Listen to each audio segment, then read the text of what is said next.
You're looking at the American-made rocket and spacecraft that will return American astronauts to the International Space Station from American soil for the first time since the retirement of the space shuttle, last flown nearly 9 years ago. Today, we're giving it another shot with our partners at SpaceX. Wednesday's first attempt was postponed due to that wild weather. But if all goes well today, we will mark a new first in NASA's storied history and usher in the commercial crew era of American spaceflight. There's astronaut Doug Hurley getting into his spacesuit, and he's being helped by one of the suit technicians there. He has flown into space 2 times before. He was the pilot on STS-127 and 135. And there's a wider shot. You can see astronaut Bob Behnken also in view now.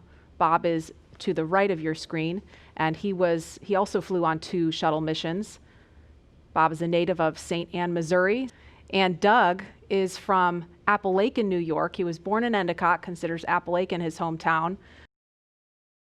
We can see now NASA Administrator Jim Bridenstine. He's talking to the crew, and it looks like Associate Administrator Jim Morhard is also in the room, standing to the right of your screen.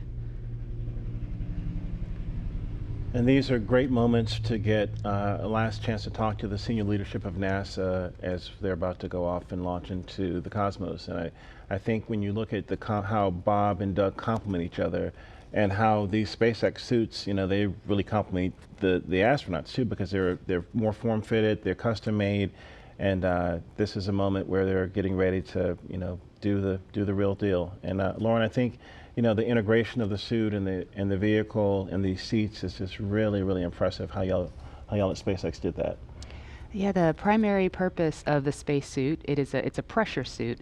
Now, the Dragon capsule is already pressurized, so even in the vacuum of space, the crew is safe when inside of Dragon. But in the unlikely event of an anomaly that causes the capsule to depressurize, we can actually flow oxygen or nitrox into the suit, and that will keep the astronauts pressurized in flight. So that's its main purpose. So it's that form and function, and some style there as well.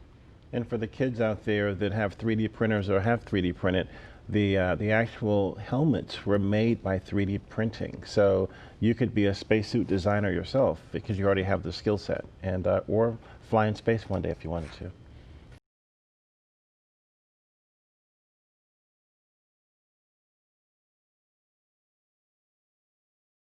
And we are looking at a live picture now of Bob Behnken and Doug Hurley walking down that hallway in the astronaut crew quarters. We just saw Doug wave at the screen, and they're just turning the corner, getting inside that elevator.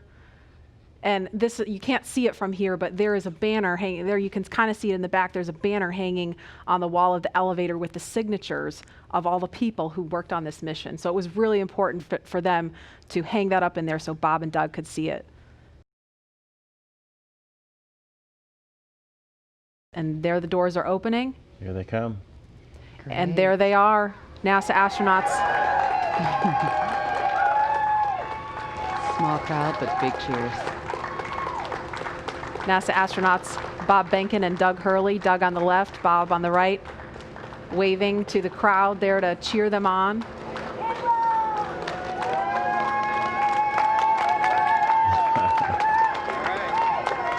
And there are their families right in front of them. The virtual hugs, a very special moment. Fist bumps. I love you. Are you going to be on good behavior? Are you going to listen to mommy and make her life easy? You can hear them. Ready? Let's light this candle, I agree. Launch America! Bye, guys.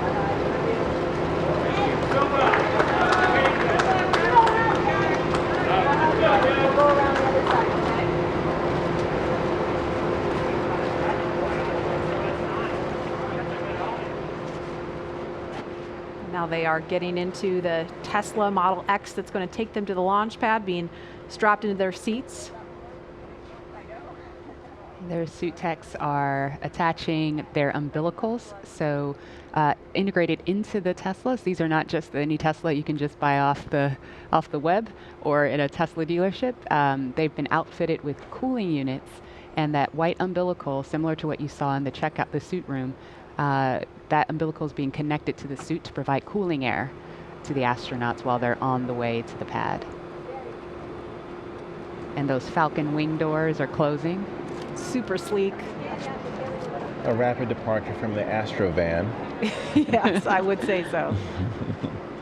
And their flight surgeon is in the front seat in the passenger side, taking the journey along with them. As I mentioned last time, we always think about the technology and the rockets, but this is what it's all about. The families coming together, supporting the families, us working together as a team to ensure they get up there safely and back home safely for their families.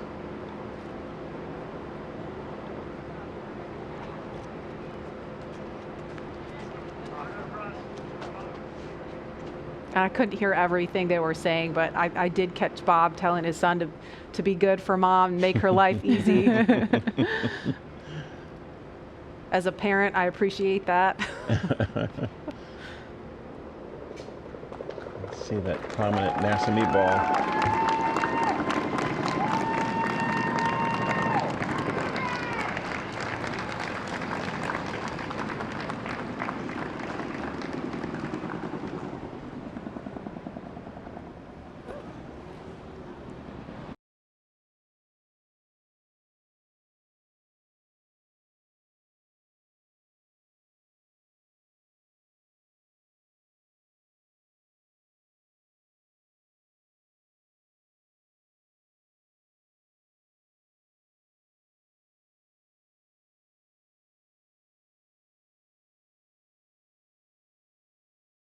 There's our hangar. We process Falcon Heavy in there. There are other boosters in that hangar as well.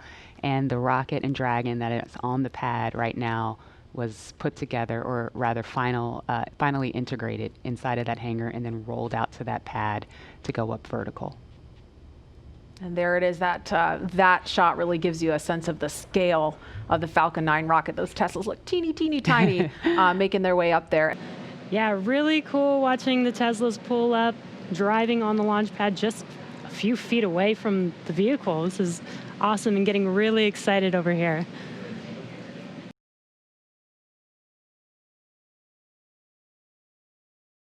Looks like they've already gotten out of the car and they are walking up to the elevator that will carry them all the way up to the 255-foot level, and then they'll have a couple of steps to get up to the level where the crew access arm is.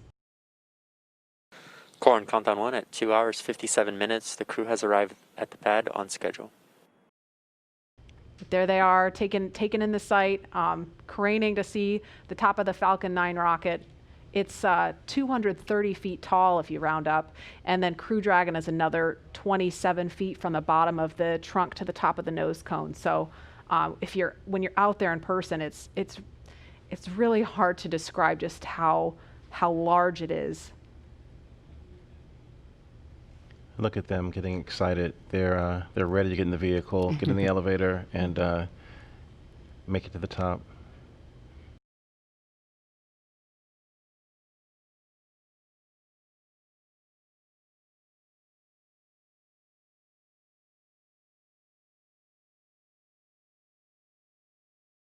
And we should hear a call any moment that the crew has arrived at the pad as they make their way up the stairs, and they're headed to the crew access arm now.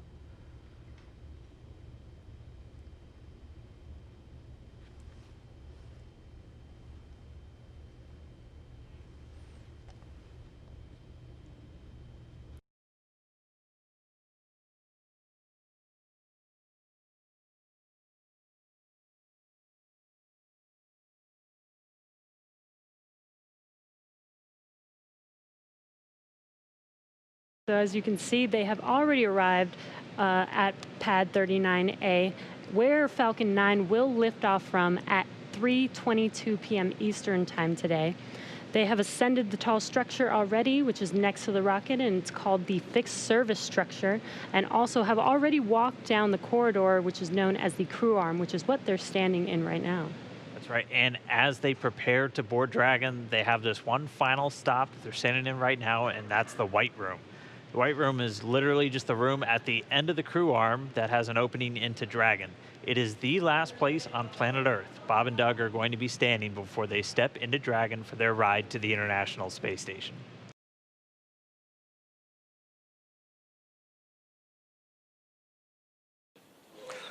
Core on countdown 1 at T-minus 2 hours and 46 minutes. The crew has arrived at the White Room and its ingress is in progress on schedule.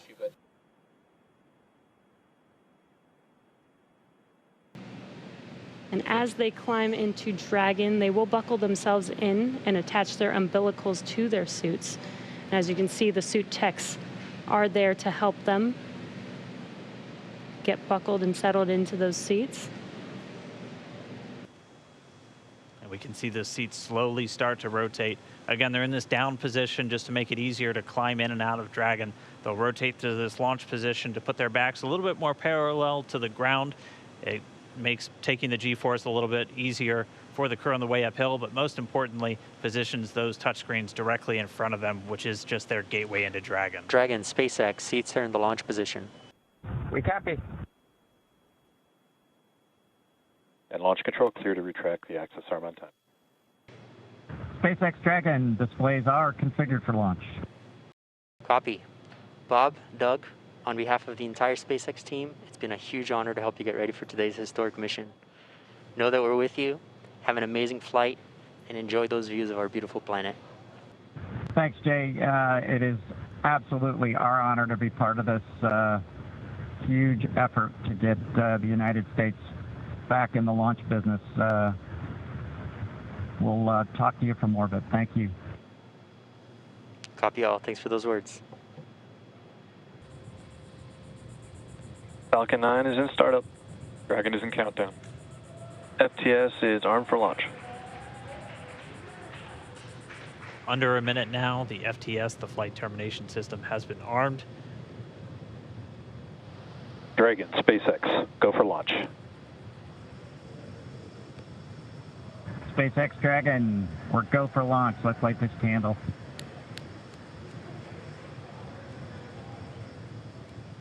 T-minus 30 seconds.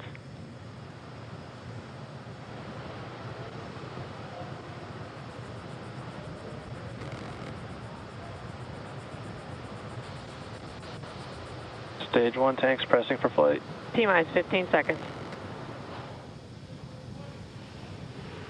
10, 9, 8, 7, 6, 5, 4, 3, 2, 1, 0. Ignition. Liftoff of the Falcon 9 and Crew Dragon. Go NASA, go SpaceX. Godspeed, Bob and Doug. America has launched. One Alpha. And so rises a new era of American spaceflight, Stage 1 and with it propulsion the is nominal. ambitions of a new generation continuing the dream. 20 seconds into flight, stage 1 propulsion is nominal.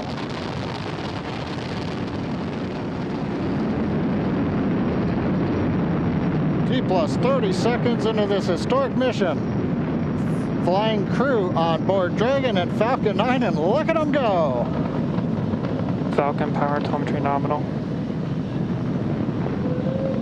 M1D throttle down. We're throttling down to get ready for the period of maximum dynamic pressure.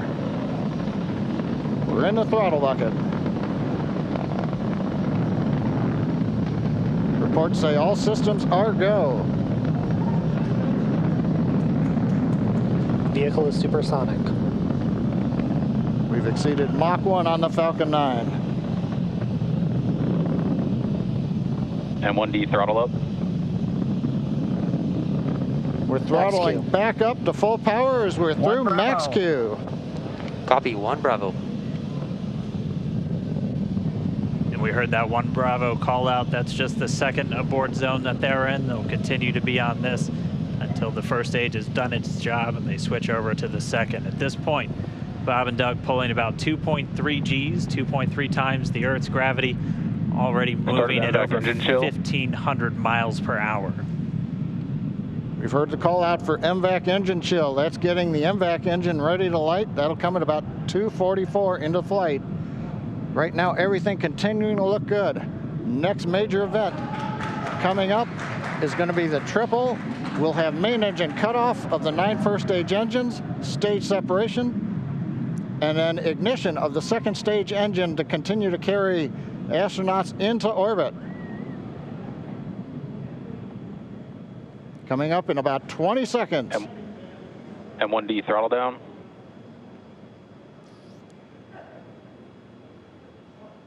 We heard we're throttling down the Merlin engines on the first stage.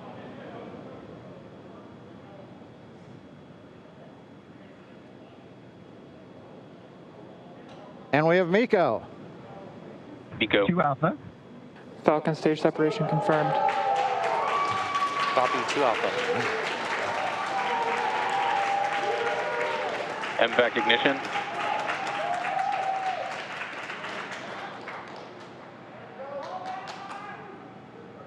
All right, we have stage separation confirmed. The first stage beginning its flight back. The second stage being powered by that single Merlin 1D vacuum engine has ignited and is now carrying Bob and Doug into orbit.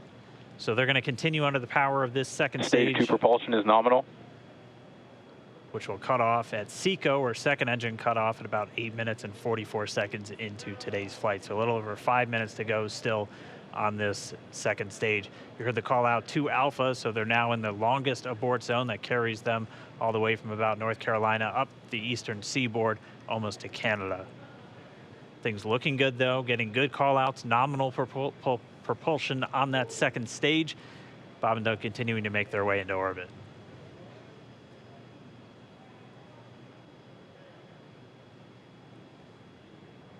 Dragon SpaceX nominal trajectory. Acquisition of signal in Bermuda. SpaceX Dragon nominal trajectory. All right, here in nominal trajectory, so Dragon pointed in the right direction, continuing to make their flight uphill. Heard acquisition of signal Bermuda. That's one of the other ground stations that they're using to get telemetry and data back from this spacecraft. Stage 2 propulsion is still nominal. And while they continue uphill, looks like we are getting a view of the first stage as well. Yep, on your right screen, you can see that first stage with the grid fins deployed. It's making its way back to attempt to land on our drone ship, Of Course I Still Love You, today. Stage 1 entry burn startup.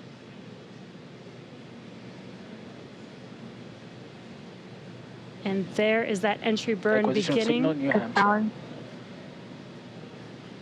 This burn lasts about 36 seconds long. Stage 2 FTS is saved.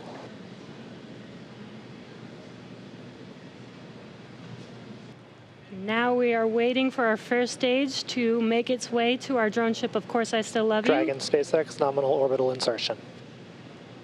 Launch escape confirmation is nominal Dragon orbital copy, insertion. nominal orbital insertion. Deploy.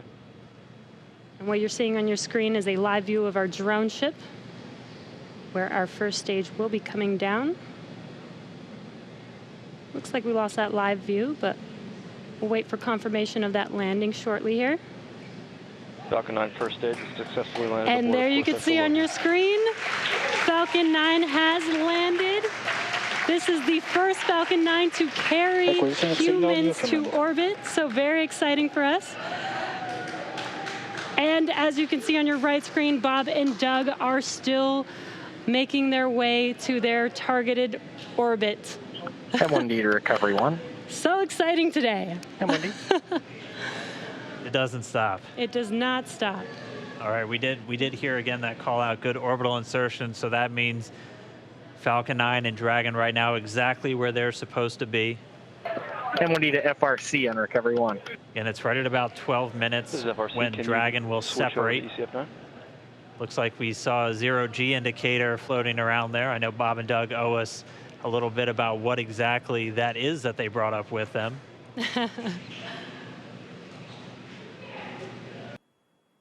Dragon separation confirmed.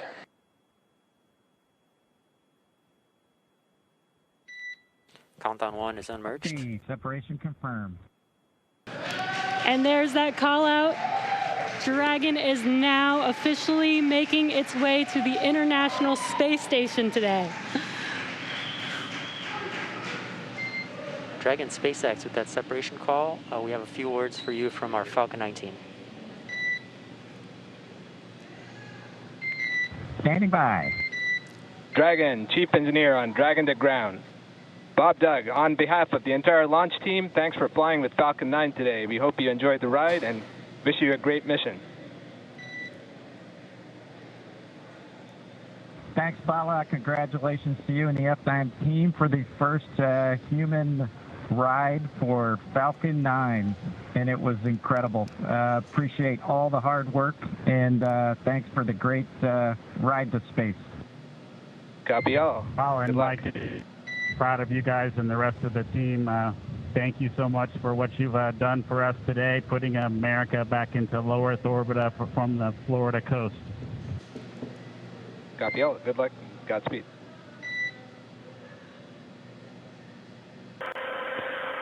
Well, everyone, welcome aboard Dragon. My name is Doug. Next to me is Bob.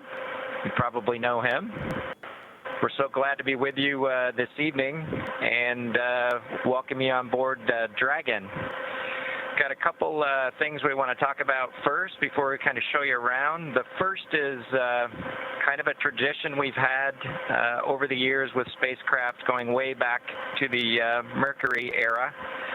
And then a tradition that's been carried on ever since with all our space vehicles, including the Soyuz. We're given the honor to name this capsule. I know most of you at SpaceX especially know it as Capsule 206, but I think all of us thought that we could maybe do a little bit better than that. So without further ado, we would like to welcome you aboard Capsule Endeavour. We chose Endeavour for a few reasons. One, because of this incredible Endeavour NASA, SpaceX, and the United States has been on since the end of the shuttle program back in 2011. The other reason we named it Endeavour is a little more personal to Bob and I. We both had our first flights on Shuttle Endeavour, and it just meant so much to us to carry on that name. That's what we decided to go with. So we hope you enjoy that name, and once again, welcome on board. Well, good evening, everybody, and welcome aboard Endeavour, the SpaceX vehicle headed to the International Space Station. Today, we accomplished the first flight off the Florida coast in quite some time, and Doug and I were really proud to have an opportunity to be a part of that. We're doing it in a brand new spaceship, a spaceship that's a lot different than its namesake Endeavour, the space shuttle, in that it has touch display screens that allow us to accomplish most of the interfacing requirements that we have. We'll have if Doug pans over and points at the display in front of me, you can see the forward view that we had during the maneuvers that we most recently did. You can look out the window. It looks like the centerline camera doesn't have a lot of content on it now. We're kind of pointed into space so that the windows can see the Earth below us. But we've got the capability to interface with the vehicle, and it's kind of interesting. There's a command. This little button over here is actually what the commands are for our displays.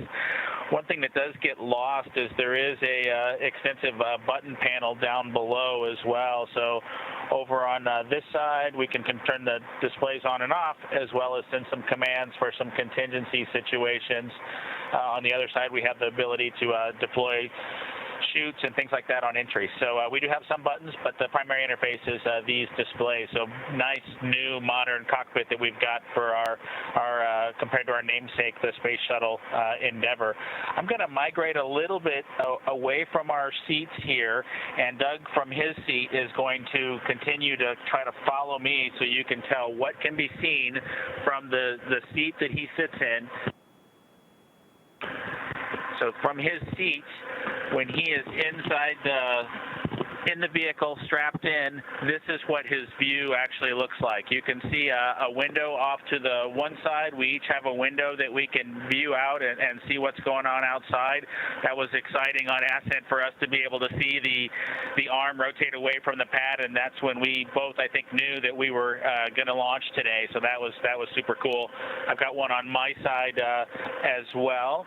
The hatch that we came in is the hatch that's right behind me.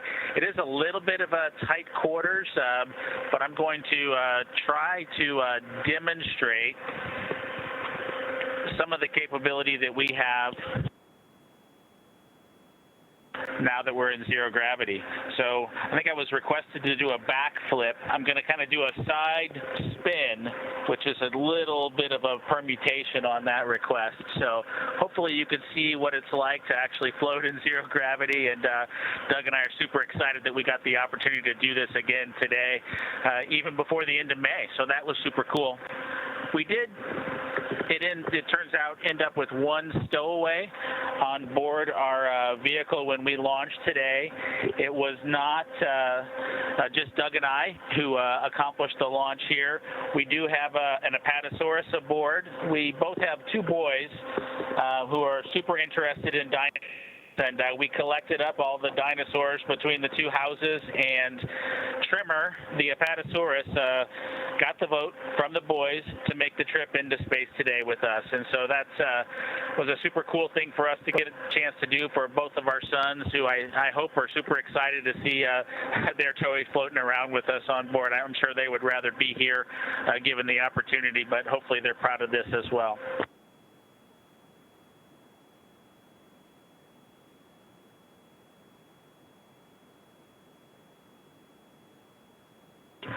Okay, as we work our way towards one of the windows, unfortunately it's getting a little bit dark, but I don't know if Bob can pan over here. We just passed off of the coast of Newfoundland, and we're headed over to over the Atlantic right now.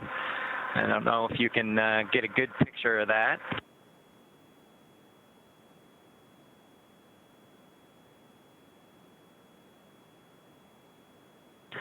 Anyway, hopefully you enjoy that view as we pass over the Atlantic.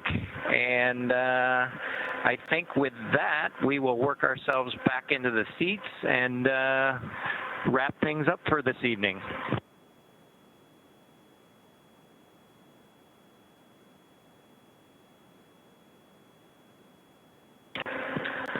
So Doug's there making a nice big smile for the camera. I hope you enjoyed the trip today with us on board the Dragon capsule Endeavour with our friend Trimmer, the Apatosaurus, and Doug and I. We just would like to thank SpaceX, we'd like to thank NASA, and we'd like to thank the American people for the opportunity today. And we're really proud of the entire team that was able to accomplish human spaceflight again from the Florida coast. Just a wonderful experience. Doug and I are just so proud to be a part of it, and just want to thank everybody who gave us this opportunity and worked so hard to make this happen today. So with that, I think it'll be good night from Capsule Endeavour. Good night to everyone at NASA, at SpaceX, and the United States, and congratulations to the teams that got us into orbit. And we're looking forward to seeing Chris Cassidy and his Russian colleagues on board the International Space Station tomorrow morning. Good night, Megan and Theo. And Karen and Jack.